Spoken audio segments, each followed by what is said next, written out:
Manila's desperate Japanese defenders set fire to the city as the battle for the Philippine capital enters the final stages. In Rizal Stadium, tanks and infantry close in on Japanese snipers concealed underneath the grandstand.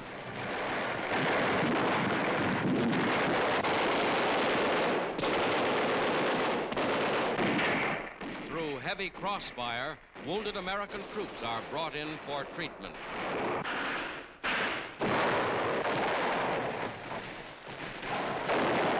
No portion of the city escapes the battle as the Americans push the Japanese back block by block.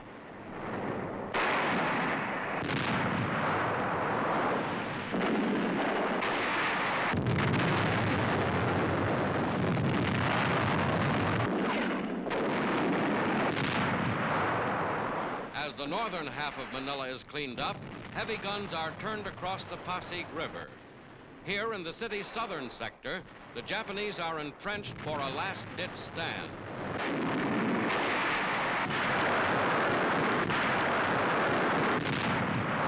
Enemy troops come into the open.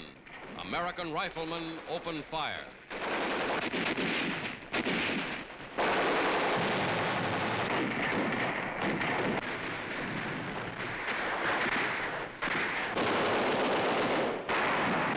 American assault forces cross the Pasig River.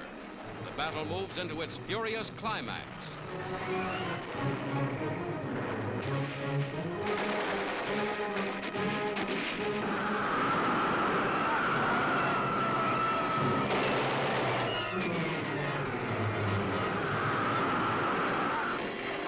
Manila's post office is retaken.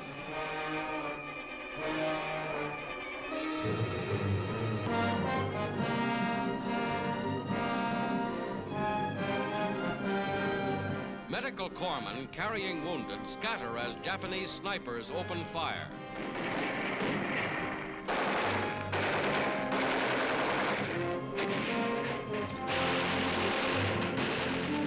A temporary hospital cares for the seriously wounded.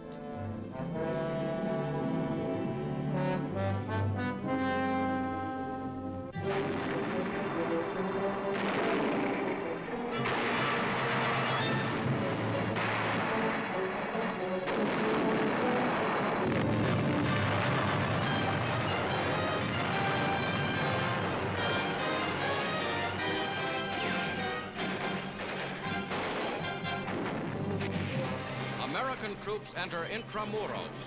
Within its 30-foot thick walls, the Japanese make a desperate last stand.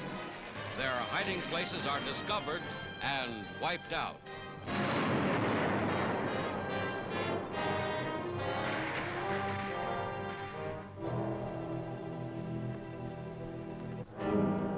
Manila, after 3 years under the Japanese, is liberated. A pontoon bridge is thrown across the river to carry to North Manila the Filipino hostages held prisoner by the Japanese in the city's southern sector. These civilians escaped with their lives.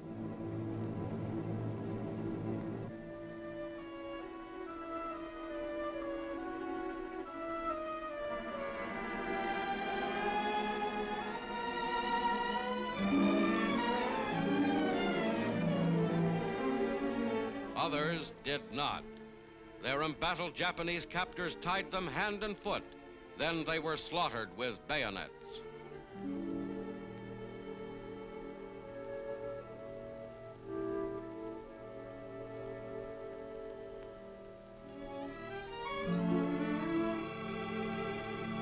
The intense battle for Manila has reduced most of the city to ruins.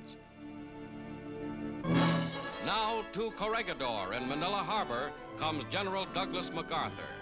3 years ago at Corregidor, the Philippine Islands were conquered by the Japanese. Manila and Corregidor are free. On this memorable day, General MacArthur says, "Hoist the colors to the peak and let no enemy ever haul them down."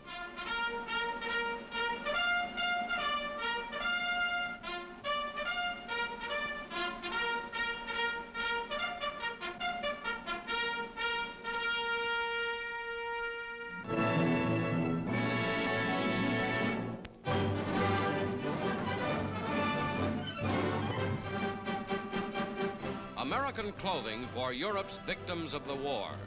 75,000 tons of clothing donated from all over the United States are being gathered for the 30 million people in countries devastated by the war. Every kind of clothing, especially children's garments, are being packed and collected for shipment overseas. Government warehouses handle the clothing. As quickly as possible, humanity's needs are being met, thanks to the United National Clothing Collection and its director, the great shipbuilder Henry Kaiser.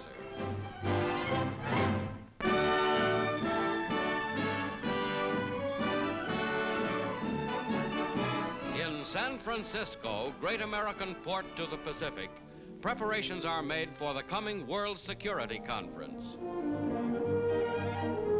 In the twin War Memorial buildings, delegates from the countries participating will meet, not to set boundaries or discuss reparations, but to consider the peace organization plans formulated at Dumbarton Oaks.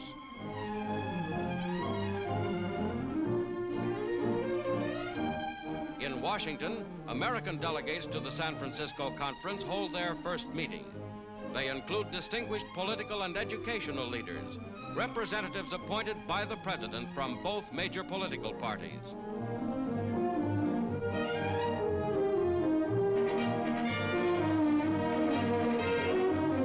The delegation visits the White House for a session with President Roosevelt.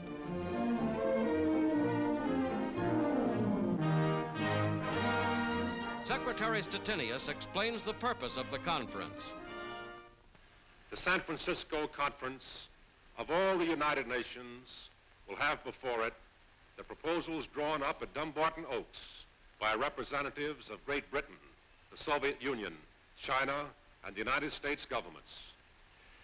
These proposals have been before the peoples of the world for their full and free discussion for almost half a year. I am confident that the goal of a World Security Organization is now within our grasp.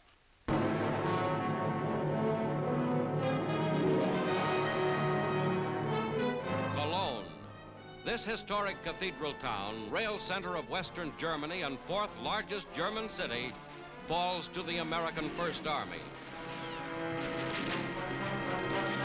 Streetcars and rails, set up as tank obstacles, are removed.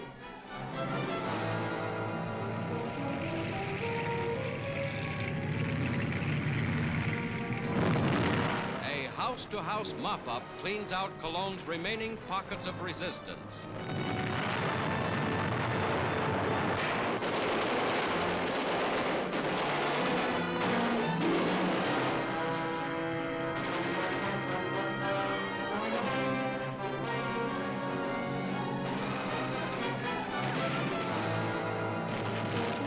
In the cathedral area, Allied guns open up on a German tank. The crewmen run for their lives.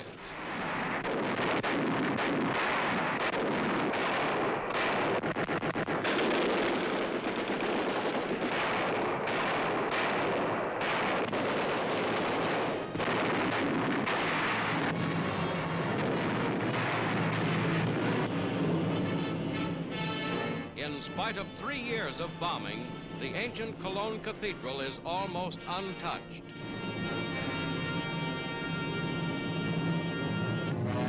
Remagen, 30 miles south. The Ludendorff Bridge across the Rhine is captured intact. Infantrymen remove German explosive charges. The bridge is secured. For 10 vital days before its collapse, Allied troops and materiel poured across the Rhine.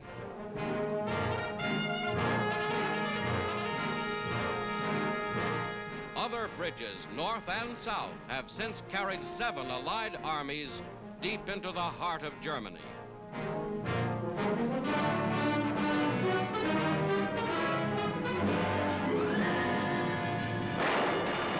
Finally, the Germans counterattack in an attempt to demolish the bridge. 30 planes are shot down. Remnants of the Wehrmacht, prisoners of war. Allied armies are now deep across the Rhine. The last great barrier has been crossed.